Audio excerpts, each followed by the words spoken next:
فرماتے حضرت شیعان علی حضرت علی کے مدد کرنے والے نہیں ہو سکتے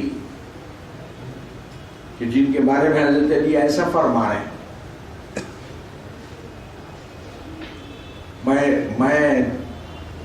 میں شہادت کی تمنا میں تمہارے ساتھ ہوں، ورنہ میں چاہتا ہوں کہ تم سے جان چھٹے بھی.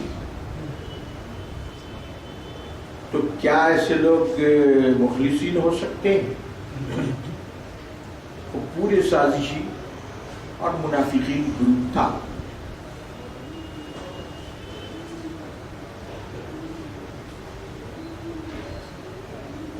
اور بہت سارے صحابہ نے مشورہ بھی کیا حضرت علی رضی اللہ تعالیٰ کہ ان کو لڑائی کا حکم دو. تو آپ نے فرمایا کہ یہ لڑنے والے نہیں ہیں، یہ اگر ان کو حکم بھی دیا جائے تو یہ لڑنے والے کیوں؟ وہ منافقین تھے، وہ اصل مومن نہیں تھے. وہ ہنگامہ کھڑے کر دیا انہوں نے، اور اسلام کو اتنا نقصان پہنچایا عبداللہ بن سبا کی فوج نے، منافقوں نے، کہ صفین، جمل، جو دو بڑی بڑی جنگیں صحابہ کے آپس میں ہوئی اور لاکھوں لوگ اس میں شہید ہو گئے.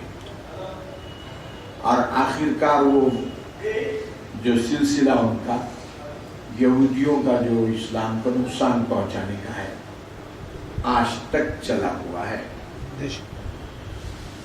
اور آخر کار بخاری شریف کی حدیث کے مطابق حضور نے فرمایا کہ لد سٹی کے شہر لد کے دروازے پہ دجال کو قتل کیا جائے گا، اور وہ لد شہر اسرائیل کا شہر ہے. تو احادیث میں بہت سارے اس کے بارے میں پیشین گوئیاں موجود ہیں، اور سب سے بڑا خطرہ اسلام کو ہے تو یہود کا خطرہ ہے. اور حضور نے بار بار امت کو اس سے متنبہ فرمایا تو یہود و نصارہ کی اتباع نہ کی جائے، ان کی بات نہ مانی جائے، ان کی تہذیب نہ اختیار کی جائے. حضرت عثمان غنی کا یہ حال ہوا. حضرت علی رضی اللہ تعالیٰ عنہ کو بھی شہید کر دیا گیا.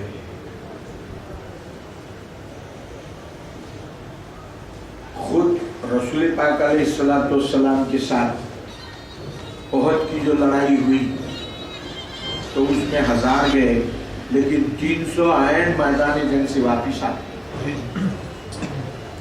وہ 300 منافقین تھے، وہ کیوں لڑتے؟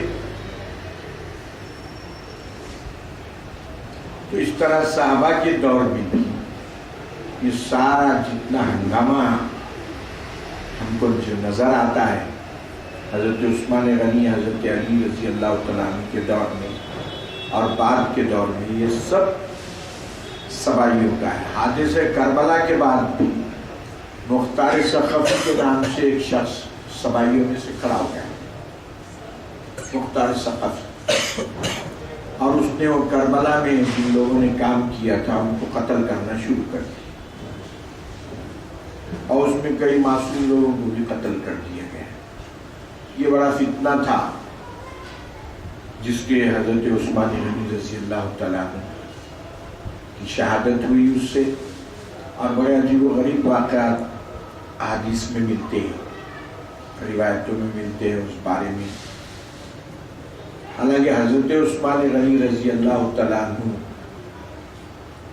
جب مدینہ منورہ میں سخت ترین قحط تھا، ویسے موقع پہ رومی بادشاہ نے چیلنج کیا اور للکارا حضور پاک علیہ السلام کو. تو اس کی تکلیف میں اتنے غربت کی پریشانی کی حالت میں معاشی حضور نے اعلان کیا کہ رومی بادشاہ کا مقابلہ ہوگا، اور اس کے لیے آپ نے چندے کی اپیل فرمائی. تو حضرت عثمان غنی کھڑے ہو گئے اور آپ نے پہلے تو 200 اونٹوں کا اعلان فرمایا، پھر 200 کا، اور اس کے بعد آخر میں فرمایا کہ جو اس جنگ کے لیے لگتا ہے مجھ سے لیا جائے. دیکھیے.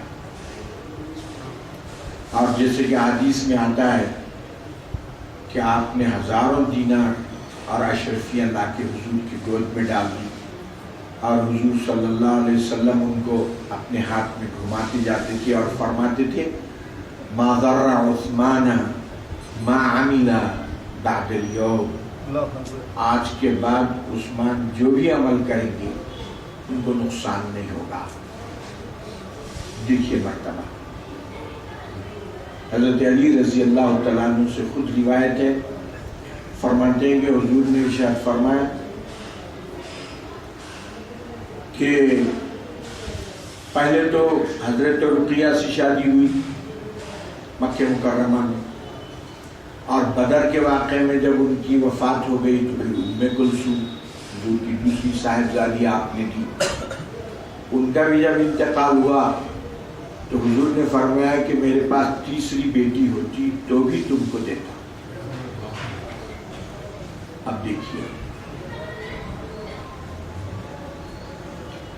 اور شیعہ حضرات کے پاس تو حضرت پیران پیر فرماتے ہیں کہ اگر کوئی طبقہ اسلام میں جھوٹ بولنے والا ہے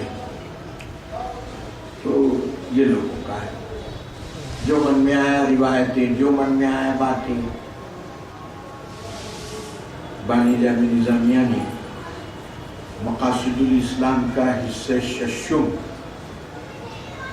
اسی موضوع پہ پورا رسالہ لکھا ہے، وہ مطالعے کے قابل ہے اور اس سے سب معلوم ہو جاتا کہ کس طرح جو ہے یہودی فتنے نے اسلام کو نقصان پہنچایا ہے اور صحابہ کس طرح اس میں صاف ستھرے رہے، انہوں نے کس طرح اسلامی رول ادا فرمایا.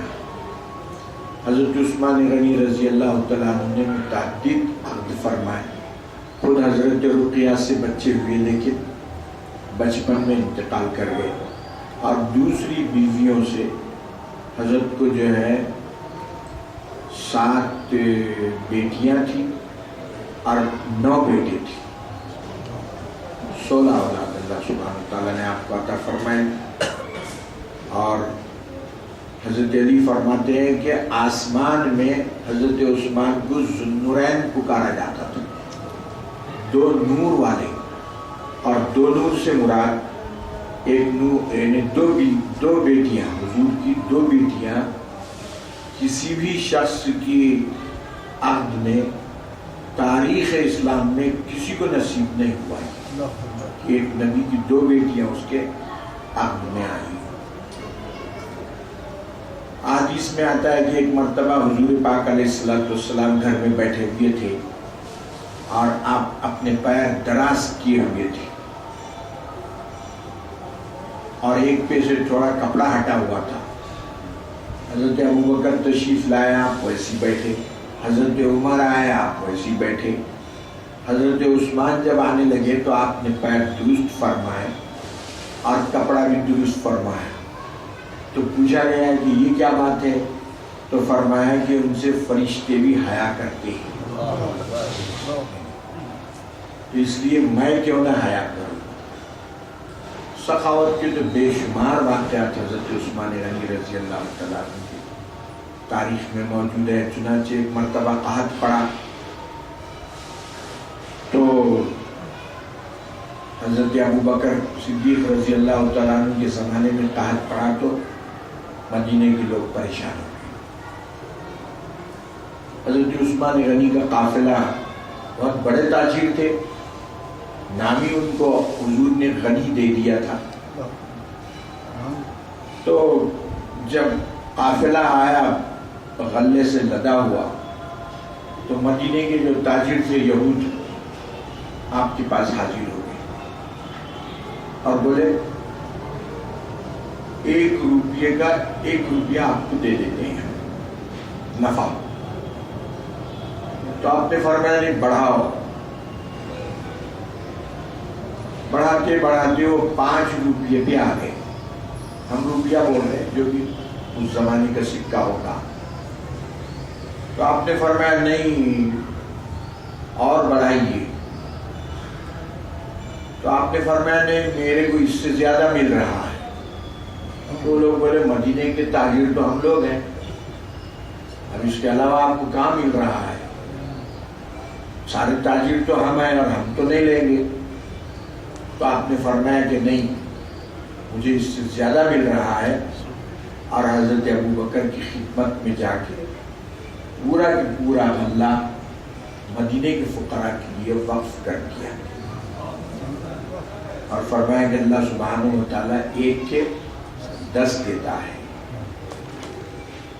یہ سخاوت کے واقعات بے شمار حضرت عثمان غنی رضی اللہ تعالیٰ عنہ کے ہیں۔